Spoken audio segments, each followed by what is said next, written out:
नमस्कार दोस्तों, आपका एक बार फिर से स्वागत है आपके अपने YouTube चैनल पे। तो चलिए, आज हम बात कर रहे थे टेंस की, तो टेंस में ही हम और आगे चलते हैं और उसी टेंस सीरीज़ में हम और क्वेश्चन सॉल्व करते हैं और देखते हैं कि इनमें क्या आएगा और क्यों आएगा।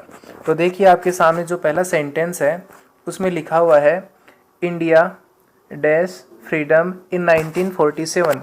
तो दोस्तों, जब भी आप किसी भी टेंस का क्वेश्चन सॉल्व करो तो मैं आपको बता दूं, आपको सबसे पहले ये देखना है कि उस सेंटेंस के अंदर टाइम को बताने वाला शब्द कौन सा है। तो जैसे इस सेंटेंस की बात करूं तो इसमें लिखा हुआ है इन 1947, जिसका मतलब होता है 1947 में। तो यहाँ पे जो बात हो रही है वो आज की नहीं हो रही है, ये पहले वाले टाइम की हो रही है, उस टाइम की हो रही है जो टाइम चला गया। यानी कि इन 1947 1947 में ये पास्ट टेंस की पहचान है। अब आप कहोगे सर पास्ट टेंस की पहचान कैसे? क्योंकि देखो क्या कह रहा है, इंडिया यानी भारत, फ्रीडम यानी आज़ादी। इन 1947 1947 में तो कहना तो आप यही तो चाहते हो कि भारत ने 1947 में आज़ादी प्राप्त की। तो बात आप कब की बता रहे हो, अब की या पहले की? तो आप कहोगे पहले की। तो आपको ध्यान इस पे देना है कि अगर किसी भी वाक्य में पास्ट को बताने वाला टाइम आ जाए, पास्ट को इंडिकेट करने वाला टाइम आ जाए, तो वहाँ पास्ट सिंपल आएगा। तो इस सेंटेंस में इन 1947 आने के कारण पास्ट सिंपल यानी कि वर्ब की कौन सी फॉर्म आएगी? सेकंड फॉर्म आएगी। तो देखिए, जो आपका बी ऑप्शन है वो बिल्कुल करेक्ट है। तो आपका सेंटेंस होगा इंडिया अटेंड फ्रीडम इन 1947। भारत ने 1947 में आज़ादी प्राप्त की। तो दोस्तों, जहाँ भी इनके साथ, क्योंकि इनका मतलब होता है में, तो जहाँ भी इनके साथ पास्ट टाइम आ जाए, पिछला समय आ जाए, वहाँ पे पास्ट सिंपल यानी वर्ब की सेकंड फॉर्म काम में लेनी है। तो मैं उम्मीद करता हूँ कि आपको पहला सेंटेंस समझ में आ गया होगा। बात करते हैं सेंटेंस नंबर 2 की, जिसमें लिखा हुआ है ही dash out for an evening walk after he had taken my dinner. तो देखो दोस्तों, मैंने आपको बताया था कि कई बार सेंटेंस में कंजक्शन आता है बिफोर और कई बार आता है आफ्टर, मैंने बताया था। तो देखिए, यहाँ पे किसका यूज हुआ? आफ्टर का। मैंने एक बात और बोली थी, अगर किसी भी वाक्य में आफ्टर या बिफोर को यूज होता है तो ध्यान से देखना, एक सेंटेंस तो इनके पहले आएगा और दूसरा सेंटेंस इसके बाद में आएगा। तो जहाँ भी सेंटेंस में आफ्टर या बिफोर आएगा, आपको हमेशा दो सेंटेंस मिलेंगे, एक वाक्य आफ्टर बिफोर के पहले, दूसरा वाक्य आफ्टर बिफोर के बाद में। तो अपना रूल क्या कहता है? रूल ये कहता है कि आपको इसका अर्थ आना चाहिए। कैसे? जैसे यहाँ पे लिखा हुआ है आफ्टर, तो आफ्टर का मतलब होता है बाद में, यही होता है। और अगर यहाँ पे आता बिफोर, तो बिफोर का मतलब होता पहले। तो आपको जैसा नाम वैसा काम। कैसे? आफ्टर यानी बाद में, यानी कि आफ्टर के बाद में। क्या बोला मैंने? आफ्टर का मतलब बाद में, तो आफ्टर के बाद में। और बिफोर अगर होता तो बिफोर का मतलब क्या होता है? पहले, तो बिफोर के पहले। तो अगर किसी भी वाक्य में आफ्टर आए तो आफ्टर का मतलब होता है बाद में, यानी कि आफ्टर के बाद में। तो बाद वाला सेंटेंस कौन सा कहलाएगा? ये वाला, ठीक है ना। अगर इस सेंटेंस में आफ्टर नहीं आता और आफ्टर के स्थान पे अगर आपको यहाँ पे बिफोर का यूज मिलता, तो बिफोर यानी होता है पहले, तो बिफोर के पहले इधर वाला पोर्शन कहलाता है। तो आपको याद करना है, आफ्टर यानी बाद में, यानी कि आफ्टर के बाद में। बिफोर यानी पहले, यानी कि बिफोर के पहले। हमेशा हेड के साथ V3 आता है। क्या बोला? आफ्टर के तो बाद में और बिफोर के पहले, हमेशा हेड के साथ V3 आता है। तो इस सेंटेंस के अंदर आफ्टर के बाद में हेड के साथ V3 आना चाहिए। तो देखिए, हैड टेकन आपके सामने है या नहीं है? तो अब आपको जानना यह है कि इसके पहले क्या आएगा। तो बस इसको रट लो, आफ्टर के बाद में और बिफोर के पहले हमेशा हेड के साथ V3 आता है। और जो दूसरा पोर्शन होता है वहाँ पास्ट सिंपल आता है, यानी कि वहाँ पे वर्ब की कौन सी फॉर्म आती है? सेकंड फॉर्म आती है। तो अगर हेड के साथ V3 इधर आ गई तो इधर कौन सी फॉर्म आनी है? Second form. तो आफ्टर के बाद और बिफोर के पहले हमेशा हेड के साथ V3 आती है। और जो दूसरे वाला पोर्शन होता है, दूसरे वाला हिस्सा होता है, वहाँ पे पास्ट सिंपल यानी वर्ब की सेकंड फॉर्म आती है। तो आपको इस सेंटेंस में वर्ब की सेकंड फॉर्म करनी है। अब वो सेकंड फॉर्म कौन सी है? तो वो आपका जो ऑप्शन बी है वो बिल्कुल करेक्ट है। तो यहाँ पे क्या लिखा आएगा? यहाँ पे आएगा he went out for an evening walk. वह एक इवनिंग वॉक के लिए बाहर चला गया। After he had taken my dinner, यानी कि मेरा खाना खाने के बाद। यानी कि जब उसने मेरा खाना खा लिया, मेरा डिनर उसने खा लिया, तो इसके बाद में वो चला गया। और वैसे भी मैंने आपको बताया था, अगर आप कोई भी काम कर देते हो, कोई भी ऐसा इंसिडेंट, कोई भी घटना जो हो गई तो मतलब पास्ट सिंपल है। लेकिन ऐसा कोई भी काम जो बहुत पहले हो गया वो पास्ट परफेक्ट है। तो कोई भी काम जो थोड़े समय पहले हुआ पास्ट सिंपल, कोई भी काम जो बहुत लंबे समय पहले हो गया पास्ट परफेक्ट। तो देखिए यहाँ पे भी दो काम हो रहे हैं, एक तो कौन सा, एक तो खाना खाने का और दूसरा इवनिंग वॉक पे जाने का। तो पहले उसने खाना खाया, बाद में वो वॉक पे गया। तो जो काम पहले हो गया परफेक्ट, जो काम बाद में होगा सिंपल। समझ में आ गया दोस्तों? तो चलिए बात करते हैं सेंटेंस नंबर 3 की। तो इसमें लिखा हुआ है माई sister was in the bathroom, मेरी बहन बाथरूम में थी। और दोस्तों इस बात का हमेशा ध्यान रखना है कि अगर किसी सेंटेंस में दो सेंटेंस एक साथ आ जाते हैं, तो सेंटेंस नंबर 3 में लिखा हुआ है माई sister was in the bathroom, जिसका मतलब होता है मेरी बहन बाथरूम में थी। तो मैं आपको ये बताना चाह रहा था कि अगर किसी भी सेंटेंस में दो क्लोज आते हैं, यानी कि दो वाक्य आते हैं, तो आपको ध्यान देना है कि अगर कोई भी एक सेंटेंस पास्ट का है तो दूसरा सेंटेंस पास्ट के होने की संभावना 90% हो जाती है। तो देखिए इसने लिखा माई sister was in the bathroom, मेरी बहन बाथरूम में थी। आगे लिखा वेन, वेन यानी जब। अब देखो जहाँ पे वेन आता है सीधी सी बात है, बात प्रेजेंट की नहीं, बात पास्ट की हो रही है। तो इसने कहा मेरी बहन बाथरूम में थी जब, जब कब, सी, सी यानी वह। अब आगे देखो ऑप्शन नंबर 1 है रेंग, रेंग का मतलब बजाया या बजाना। तो वेन सी रेंग द कोल बेल, जब उसने कोल बेल बजाई। ऑप्शन नंबर बी कहता है हैव रंग, बजा चुकी है। तो आप कहोगे कि मेरी बहन बाथरूम में थी जब वो कोल बेल बजा चुकी है। तो आपका बी ऑप्शन तो गलत है, क्योंकि पास्ट के साथ पास्ट ज़्यादा बेटर है, प्रेजेंट नहीं है। अच्छा डी ऑप्शन देखिए, my sister was in the bathroom when she am ringing the call bell. पहली बात तो सी के साथ एम लगता ही नहीं है, तो ये ऑप्शन तो वैसे ही गलत हो गया। अब अगर बात करें कि सर फर्स्ट फॉर्म रिंग लगा के देखो, तो देखो बात ये है कि ही, सी, इट और किसी भी सिंगुलर नेम के साथ जब भी आप प्रेजेंट सिंपल टेंस काम में लोगे तो वर्ब की फर्स्ट फॉर्म में एस या एस लगता है। तो यहाँ पे आपका सब्जेक्ट सी है, तो सी के साथ तो वर्ब की फर्स्ट फॉर्म में एस या एस आना चाहिए, जो कि इसमें है ही नहीं। तो ये ऑप्शन तो खुद ही गलत हो गया। तो आपका जो ए ऑप्शन है वो बिल्कुल करेक्ट है। और आप कैसे कहोगे माई sister was in the bathroom, मेरी बहन बाथरूम में थी कब, वेन सी रेंग द कोल बेल, जब उसने कोल बेल बजाई। तो यहाँ पे बात पास्ट के किसी टाइम की हो रही है, किसी घटना की, किसी इंसिडेंट की हो रही है। तो आप समझ गए होंगे कि अगर इधर पास्ट है तो इधर भी पास्ट होने के चांसेस ज़्यादा है। हैव रंग नहीं आ सकता, एम रिंगिंग वैसे ही गलत है, रिंग्स भी गलत है। तो आपका एक ही ऑप्शन सही है। चलिए बात करते हैं सेंटेंस नंबर 4 की, जिसमें लिखा हुआ है she dash a better job, ठीक है ना। और आगे लिखा हुआ है नेक्स्ट मंथ, और नेक्स्ट मंथ का मतलब होता है अगले महीने। तो आप बताइए नेक्स्ट मंथ अगले महीने, नेक्स्ट ईयर अगले साल, नेक्स्ट वीक अगले सप्ताह। तो मतलब ये प्रेजेंट टाइम है, पास्ट टाइम है या फ्यूचर टाइम है। तो सीधी सी बात है अगला सप्ताह, अगले महीने, अगले सप्ताह, तो ये सारा का सारा फ्यूचर टाइम है। तो जहाँ भी फ्यूचर टाइम आता है वहाँ पे फ्यूचर टेंस को ही प्रायोरिटी दी जाती है। तो देखिए आपका जो गोट वर्ब की सेकंड फॉर्म है, पास्ट टेंस नहीं आ सकता क्योंकि नेक्स्ट मंथ यहाँ पे आ गया। हाँ अगर इस सेंटेंस में लास्ट मंथ होता, प्रीवियस मंथ होता, तब तो पास्ट सिंपल करते, लेकिन नेक्स्ट मंथ अगला महीना ये फ्यूचर सिंपल को बताता है। तो यहाँ पे गेट भी नहीं आ सकता, हैव गोट भी नहीं आ सकता, और ये गोट तो आ ही नहीं सकता। तो यहाँ पे आएगा विल गेट। आपको पता होगा आई तथा वी के साथ तो सेल आता है और बाकी सभी सब्जेक्ट के साथ विल आता है। तो ही, सी, इट इन सब के साथ विल आता है। तो विल गेट बिल्कुल सही है। आपका सेंटेंस होगा she will get a better job next month, वह अगले महीने एक अच्छी नौकरी प्राप्त करेगी। तो दोस्तों ध्यान दीजिए, जहाँ भी कोई सेंटेंस आपके सामने आता है तो आपको डरना नहीं है। आपको तो सबसे पहले ये देखना है कि उस सेंटेंस में टाइम को बताने वाला वर्ड कौन सा है। तो आपको टाइम पकड़ना है। अगर आप टाइम पकड़ लोगे तो फिर आपको ऑटोमेटिक ही सेंटेंस का उत्तर आपके सामने आ जाएगा, ठीक है। हाँ कई बार क्या होता है कि फ्यूचर टाइम के अंदर प्रेजेंट सिंपल टेंस आता है, लेकिन जब फ्यूचर टाइम में प्रेजेंट सिंपल टेंस आता है ना, तो वहाँ पे कोई क्या बोलते हैं, कोई फिक्स प्रोग्राम को बताया जाता है, कोई शेड्यूल्स को बताया जाता है, टाइम टेबल को बताया जाता है। और जो फिक्स प्रोग्राम होते हैं जिनको टाला नहीं जाता है, तो उन्हीं के लिए प्रेजेंट सिंपल का यूज़ करते हैं।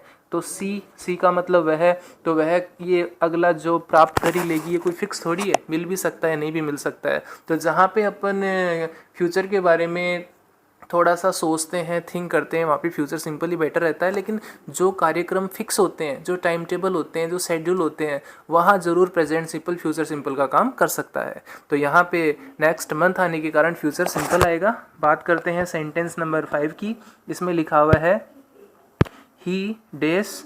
अब देखिए अब यहाँ पे क्या आएगा, कुक आएगा, वाज कुकिंग आएगा, इज कुकिंग आएगा, हैज कुक्ड आएगा। तो देखो इज कुकिंग, हैज कुक्ड, ये दोनों तो प्रेजेंट को शो करते हैं और ये दोनों पास्ट को शो करते हैं। तो अपन देखते हैं इसकी जो पीछे वाला सेंटेंस है वो किसको बताता है। तो देखो पीछे लिखा हुआ है व्हेन द फोन रिंग, और रिंग वर्ब की कौन सी फॉर्म है, सेकंड फॉर्म, रिंग, रेंग, रंग। तो सीधी सी बात ये क्या कह रहा है, व्हेन द फोन रिंग, जब फोन बजा। तो बताइए बात कब की कर रहा है, अब की या पहले की। तो आप कहोगे कि सर पहले की बात हो रहा है, तो इज कुकिंग तो नहीं आ सकता, ही इज कुकिंग वह पका रहा है, ये भी नहीं हो सकता। ही हैज कुक्ड, वह पका चुका है, ये भी नहीं हो सकता। तो अब आपको देखना है कि यहाँ पे कुक आएगा या वाज कुकिंग आएगी। सॉरी दोस्तों, ये जो आपका ए ऑप्शन है ये भी गलत है। क्यों? क्योंकि इसमें ईडी थोड़ी लगा हुआ है, ये तो ऑलरेडी प्रेजेंट है, तो ये भी खत्म हो गया। तो आपको यहाँ पे जो सही ऑप्शन है वो एक ही है, वो कौन सा है, सी। तो आप क्या कहोगे, ही वॉज कुकिंग, वो खाना पका रहा था, यानी कि वो पका रहा था। व्हेन द फोन रिंग, जब फ़ोन बजा। और मैंने आपको पहले भी बताया है, अगर किसी सेंटेंस में व्हेन आता है तो सेंटेंस 3 टाइप के हो सकते हैं। पहला सेंटेंस V2, दूसरा सेंटेंस V2, और फिर अगला सेंटेंस आएगा वाज वर्ब प्लस ING में। और तीसरा टाइप क्या कहता है, एक सेंटेंस तो आएगा वर्ब की सेकंड फॉर्म में यानी कि V2 में, और अगला सेंटेंस आएगा हेड के साथ V3 में। जब भी सेंटेंस में व्हेन आए तो 3 टाइप के सेंटेंस होते हैं। कैसे कि हो सकता है दोनों वाक्यों में V2 यानी वर्ब की सेकंड फॉर्म आ जाए, हो सकता है एक वाक्य में सेकंड फॉर्म आए और दूसरे में वाज वर्ब के साथ ING आए, या हो सकता है एक में तो सेकंड फॉर्म आए लेकिन अगले में हेड के साथ V3 आए। तो देखो जो बीच वाली कंडीशन है यहाँ पे फॉलो हो रही है। क्यों हो रही है, मैंने आपको पहले भी बताया था कि अगर आप कोई भी काम लंबे समय से कर रहे हो तो वो तो आएगा पास्ट कंटिन्यूअस में। जैसे मैं खाना खा रहा था, मैं खेल रहा था, मैं सो रहा था, मैं पढ़ा रहा था, ऐसा कोई भी काम जो हम काफ़ी देर से कर रहे हैं वो तो पास्ट कंटिन्यूअस में आता है। और उसी काम के दौरान, यानी कि जो हम काम कर रहे हैं ना काफ़ी देर से, उसी काम के दौरान अगर एक नया काम शुरू हो जाता है, यानी कि जैसे मैं कहूँ कि जब मैं पढ़ा रहा था एक स्टूडेंट ने मुझसे प्रश्न पूछा, तो वो प्रश्न कब पूछा, जब मैं पढ़ा रहा था, यानी कि मेरा काम पढ़ाने का पहले से जारी था और उसी के बीच में एक स्टूडेंट ने मेरे से प्रश्न पूछ लिया। तो क्लियर है, समझ गए होंगे। तो ऐसा कोई भी काम जो लंबे समय से जारी है वो तो पास्ट कंटिन्यूअस में आएगा। तो इसने क्या कहा, ही वॉज कुकिंग, वो पका रहा था, तो ये काम काफ़ी लंबे समय से जारी था। और उसी दौरान, उसी काम के दौरान क्या हो गया कि द फोन रिंग, फोन बजा। तो समझ में आ गया दोस्तों, इधर पास्ट है तो इधर भी पास्ट को प्रायोरिटी देंगे, और वाज कुकिंग ही सही ऑप्शन है, हैज़ कुक्ड नहीं हो सकता। बात करते हैं क्वेश्चन नंबर 6 की। इसमें लिखा हुआ है आई वेंट इनटू द हॉस्टल, मैं हॉस्टल में गया। तो दोस्तों ध्यान से देखिए, यहाँ पे वेंट लिखा हुआ है, वेंट वर्ब की सेकंड फॉर्म है, यानी कि ये पास्ट टेंस आ गया, तो इधर भी पास्ट टेंस आने की चांस ज़्यादा है। लेकिन फिर भी देखिए कई बार प्रेजेंट भी आ जाता है, लेकिन इधर देखते हैं क्या कहना चाहता है। तो I went into the hostel, मैं हॉस्टल में गया, टू सी, देखने के लिए। I went into the hostel to see, मैं हॉस्टल में देखने के लिए गया। व्हाट स्टूडेंट्स, की विद्यार्थी क्या, आर डूइंग, कर रहे हैं, डिड, किया, वर डूइंग, कर रहे थे, डूइंग तो गलत है। क्यों? क्योंकि ING अकेला नहीं आता, इसके साथ या तो इज MR आएगा या वाजवर आएगा। तो दोस्तों आपका जो डी ऑप्शन है वो तो पहले से ही गलत है। ठीक है, अब बात करते हैं आर डूइंग की। तो मैंने क्या बोला, पास्ट के साथ प्रेजेंट का यूज़ नॉर्मली नहीं होता है। तो I went into the hostel to see, मैं हॉस्टल में देखने के लिए गया, विद्यार्थी क्या कर रहे हैं, नहीं ये गलत है। क्या किया या क्या कर रहे थे, इन दोनों में से आपको एक उत्तर बताना है। तो जब भी आपके पास पास्ट सिंपल आए तो आपको वर्ब की सेकंड फॉर्म कम काम में लेनी है। क्यों नहीं लेनी? क्योंकि जब सेकंड फॉर्म आती है तो इधर सेकंड फॉर्म इसलिए नहीं आ सकती क्योंकि जब सेकंड फॉर्म के साथ सेकंड फॉर्म आती है तो ये माना जाता है कि जब हमने काम किया तो इसका ये रिजल्ट आया। तो मैं देखने के लिए गया तब थोड़ी विद्यार्थियों ने कुछ किया, ऐसा थोड़ी हो सकता है। तो मैं देखने के लिए गया कि विद्यार्थी क्या कर रहे थे। तो यहाँ पे जो सी ऑप्शन है वो बिल्कुल सही है। क्लियर है दोस्तों? अब बात करते हैं सेंटेंस नंबर 7 की। तो इसमें लिखा हुआ है वाइल, जब, सी, वह, और आगे लिखा हुआ है डेस इन द गार्डन, है ना। तो क्या लिखा हुआ है, वाइल, सी, जब वह, इन द गार्डन, बगीचे में। अब देखो वाटर्ड, पानी दिया, वॉज वाटरिंग, पानी दे रही थी, हैज़ वाटर्ड, पानी दे चुकी है, हैड वाटर्ड, पानी दे चुकी थी। तो अब देखो यहाँ पे क्या आएगा, इसका फैसला, इसका डिसीजन पीछे वाला सेंटेंस लेगा। तो इसमें क्या लिखा हुआ है, it began to drizzle. It began to drizzle का मतलब बूंदाबांदी शुरू हो गई। तो बताइए बिगेन जो कि वो आपकी सेकंड फॉर्म है कौन से टेंस को शो करती है, प्रेजेंट को या पास्ट को? तो आप कहोगे सर पास्ट को। तो इसका मतलब ये हुआ कि जो आपका बी ऑप्शन है वो तो गलत है। क्लियर है? अब आपका बी ऑप्शन गलत है तो आपके पास ऑप्शन बचते हैं 3, एक तो वाटर्ड, एक वॉज वाटरिंग और एक हेड वाटर्ड। तो आप सोचिए इट बिगेन टू ड्रिजल, बूंदाबांदी शुरू हो गई कब? जब उसने पानी दिया, जब वो पानी दे रही थी, जब वो पानी दे चुकी थी। तो जहाँ तक मेरे को लगता है इसमें ऑप्शन सी और डी ज़्यादा सही बैठते हैं। कैसे? While she was watering in the garden, जब वो बगीचे में पानी दे रही थी तो इट बिगेन टू ड्रिजल, बूंदाबांदी शुरू हो गई। तो जब उसका काम जारी था बगीचे में पानी देने का, उसी दौरान क्या हुआ कि बरसने का काम, बूंदाबांदी का काम शुरू हो गया। तो आपका जो सी ऑप्शन है वो सही है। हालांकि डी ऑप्शन भी आपका गलत नहीं है कि जब वह पानी दे चुकी थी तो बूंदाबांदी शुरू हो गई, यानी कि उसके पानी देने का काम पहले हो गया और बूंदाबांदी का काम बाद में शुरू हुआ। तो डी ऑप्शन को भी अपन गलत नहीं बोल सकते, लेकिन अपने को तो इनमें से बेस्ट निकालना है। तो जो बेस्ट है वो सी अच्छा लग रहा है, क्योंकि जब वो पानी दे रही थी तो उसी दौरान क्या हुआ, बूंदाबांदी शुरू हो गई। तो बात करते हैं सेंटेंस नंबर 8 की, जिसमें लिखा हुआ है वेन, जब, आई रीच्ड द स्टेशन, जब मैं स्टेशन पहुंचा। तो देखिए दोस्तों मैंने आपको क्या बोला था, अगर किसी भी वाक्य में वेन आए यानी कि जब आए, तो हो सकता है कि वर्ब की सेकंड फॉर्म, ये तो आपको एक सेंटेंस में मिलेगी। देखो यहाँ पे रीच्ड मिल गई ना आपको, तो हो सकता है सेकंड फॉर्म के साथ अगले सेंटेंस में सेकंड फॉर्म आ जाए, या हो सकता है कि सेकंड फॉर्म के साथ अगले सेंटेंस में वाज वर्ब के साथ आईएनजी आए, या हो सकता है कि एक सेंटेंस में तो आ गई सेकंड फॉर्म, वो तो आएगी, और अगले सेंटेंस में हेड के साथ V3 मिल जाए। तो मतलब जब भी सेंटेंस में वेन आएगा तो एक तरफ तो वर्ब की सेकंड फॉर्म आएगी, ये तो पक्का है। अब अगले सेंटेंस में सेकंड फॉर्म आती है, या वाजवर के साथ आईएनजी आता है, या हेड के साथ V3 आता है, बस आपको वो पता लगाना है। तो देखते हैं इस सेंटेंस को पढ़ के, फिर देखते हैं क्या आता है।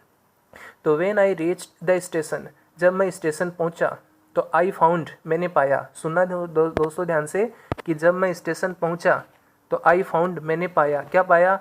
Shashi was waiting for me, Shashi मेरे लिए इंतज़ार कर रही थी। Shashi waited for me, Shashi ने मेरा इंतज़ार किया।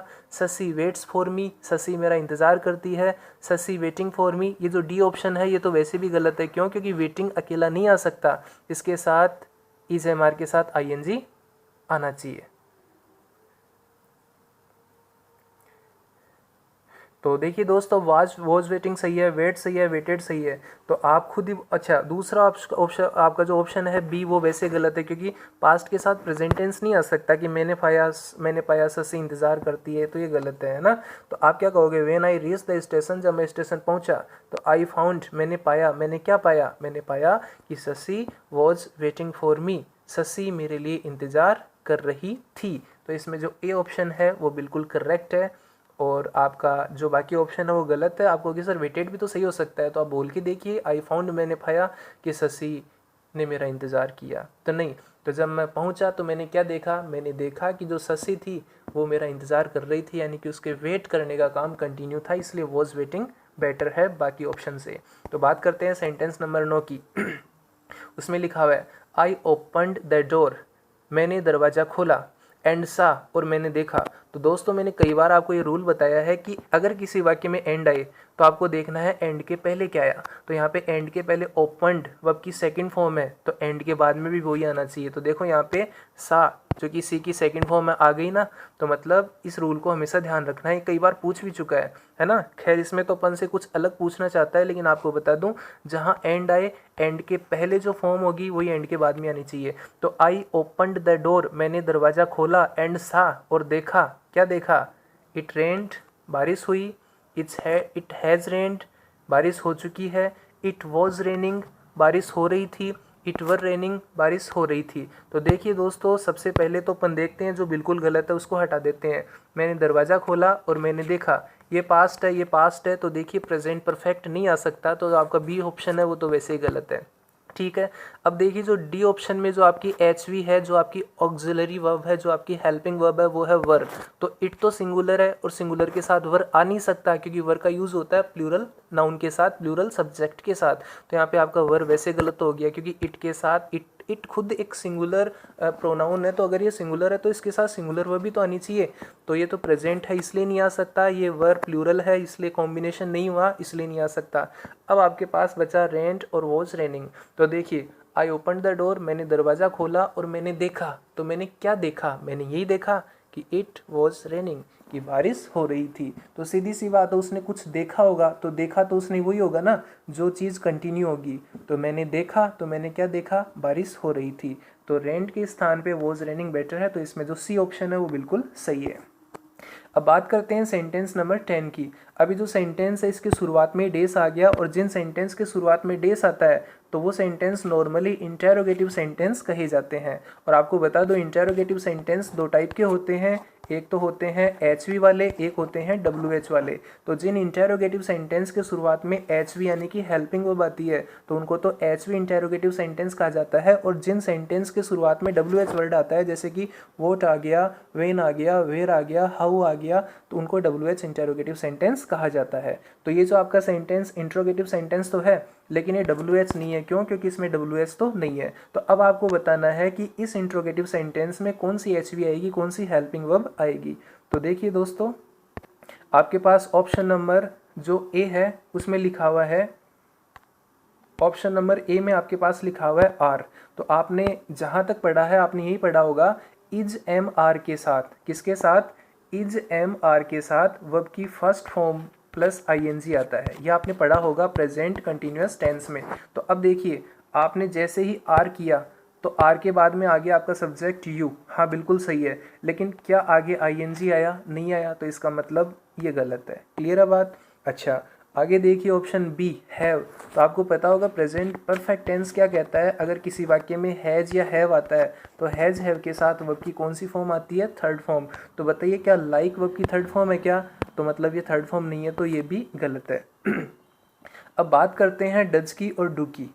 तो अब डू आएगा, डज आएगा, तो इसका फैसला देखते हैं, आपका सब्जेक्ट करेगा। तो आपका जो सब्जेक्ट है वो कौन है? यू। तो आप बताइए, यू के साथ डू का यूज करते हैं या डज का? तो आपका उत्तर होगा कि जहां भी subject I we you they, क्या बोला मैंने? वापिस से रिपीट कर रहा हूँ, आई वी यू दे या कोई प्लूरल नाउन है तो उसके साथ हमेशा डू आता है, डज नहीं आता। तो हमेशा यू के साथ डू का यूज़ किया जाता है। तो आपका डज यहाँ पे गलत है, डू का यूज़ होगा, और आपका सेंटेंस होगा, डू यू लाइक मिल्क और टी? तुम क्या पसंद करते हो, दूध या चाय? तो समझ में आ गया दोस्तों।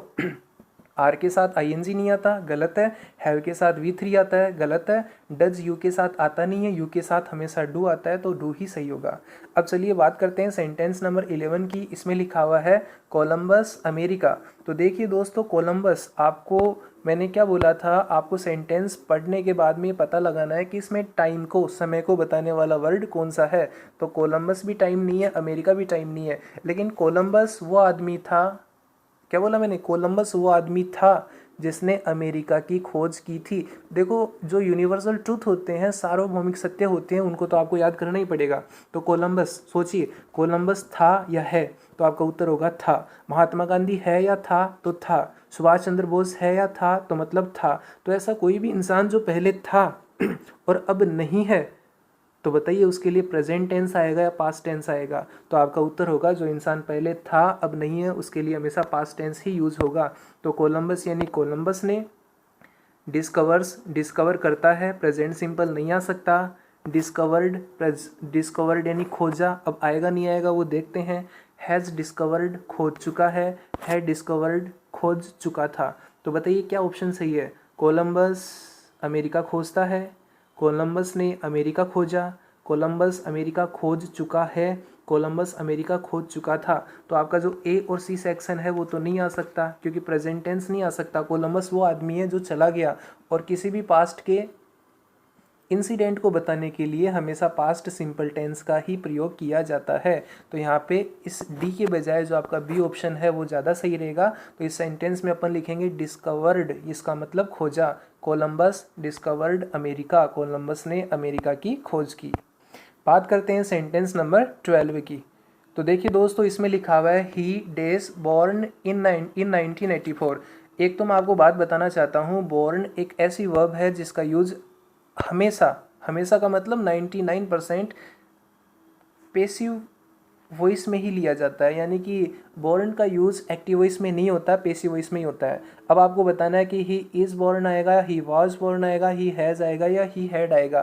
तो जो सेंटेंस अब तो दोस्तों आपको याद होगा जब हमने पहले सेंटेंस की बात करी थी तो मैंने उसमें आपको बताया था अगर किसी भी सेंटेंस में इनके साथ पास्ट टाइम आ जाए, इनके साथ बीता हुआ समय आ जाए, इनके साथ पिछला समय आ जाए तो वहाँ पे पास्ट सिंपल टेंस आता है। इन 2001 2001 में तो बात कब की हो रही है, पहले की। इन 1947 1947 में तो बात कब की हो रही है, पहले की। इन 2005 2005 में तो बात कब की हो रही है, पहले की। तो क्या लिखा हुआ है, इन 1984 1984 में तो बात प्रेजेंट की हो रही है, पास्ट की। तो आप कहोगे पास्ट की, तो इसका मतलब जो ऑप्शन ए है और ऑप्शन बी है वो तो है गलत, क्योंकि ये प्रेजेंट सिंपल है, ये प्रेजेंट परफेक्ट है। अब आपको देखना है वॉज या हैड। तो दोस्तों मैंने क्या बोला, BORN इसका यूज़ हमेशा पेसिव वॉइस में होता है, और जब भी हेड का यूज़ पेसिव वॉइस में होता है, जब भी हेड का यूज़ किस में होता है, पेसिव वॉइस में। तो आपको ध्यान रखना है आप क्या कि हेड का यूज़ जब भी पेसिव वॉइस में होता है तो उसके साथ बीन आता है।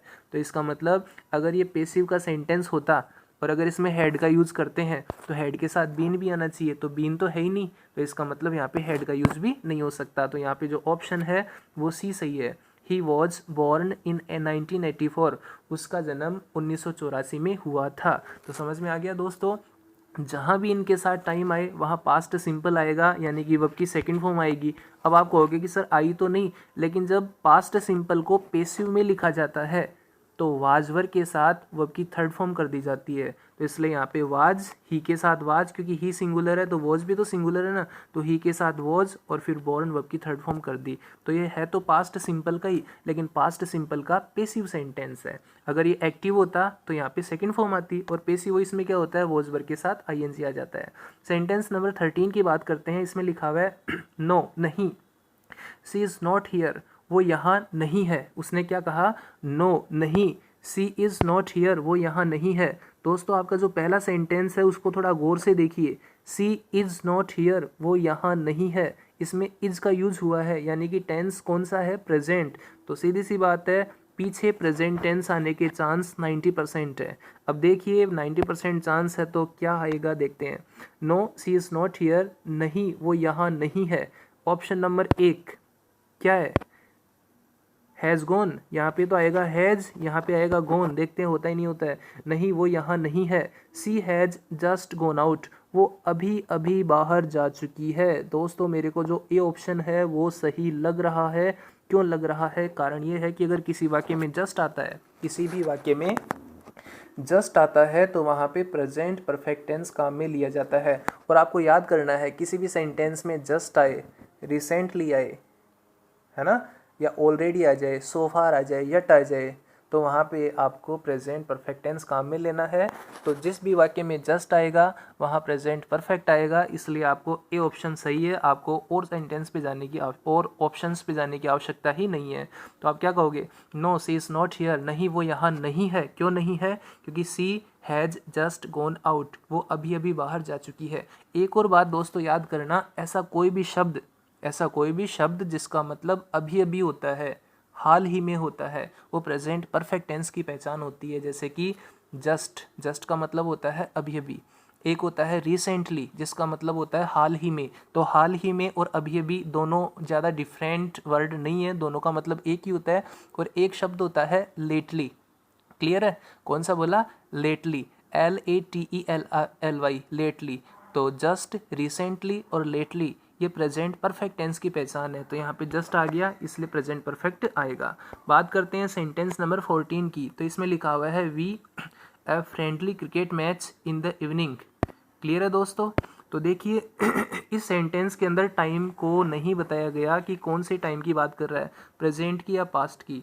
तो वैसे तो टाइम नहीं दिया गया, तो अब देखते हैं अपन कौन सा ऑप्शन सही बैठता है। तो देखिए सेंटेंस नंबर 14 में ऑप्शन नंबर ए है, we were playing a friendly cricket match in the evening. हम एक फ्रेंडली क्रिकेट मैच शाम को खेल रहे थे। दोस्तों ये सही लग रहा है, लेकिन एक बार बी ऑप्शन भी देख लेते हैं।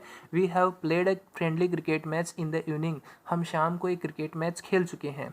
ऑप्शन बी है we played a friendly cricket match in the evening, हमने शाम को एक फ्रेंडली क्रिकेट मैच खेला।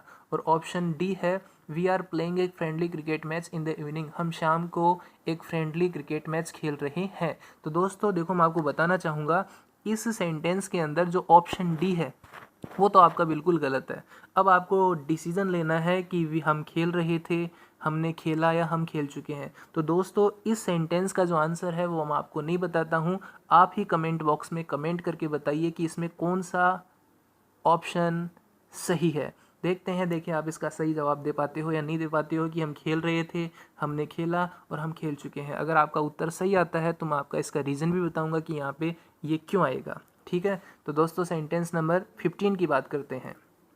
तो देखो मैंने क्या बोला था, 15 में लिखा हुआ है what test you going to do with this briefcase. तो मैंने आपको बोला था अगर किसी भी सेंटेंस के लास्ट में इंट्रोगेटिव मार्क आए तो इसका मतलब वो सेंटेंस सिंपल नहीं है, वो इंट्रोगेटिव सेंटेंस है, यही बोला था मैंने। और आगे क्या बोला था, जो इंट्रोगेटिव सेंटेंस होते हैं वो दो टाइप के होते हैं, एक तो HV वाले और एक दूसरे WH वाले। HV वाले वो होते हैं जिसके शुरुआत में HP आती है, हेल्पिंग वर्ब आती है, जिसको अपन ऑक्सिलरी वर्ब भी कहते हैं, जैसे कि is, am are, do, does, has, है, वाज, वर, ये सारी की सारी HV कहलाती हैं। और WH वो वाले होते हैं जिन इंट्रोगेटिव सेंटेंस के शुरुआत में WH आता है, जैसे कि वॉट आ गया, हु आ गया, हुम हो गया, वेयर आ गया, वेन आ गया, तो ये सारे के सारे WH इंट्रोगेटिव कहलाते हैं। तो देखिए आपका जो इंट्रोगेटिव सेंटेंस है इसके शुरुआत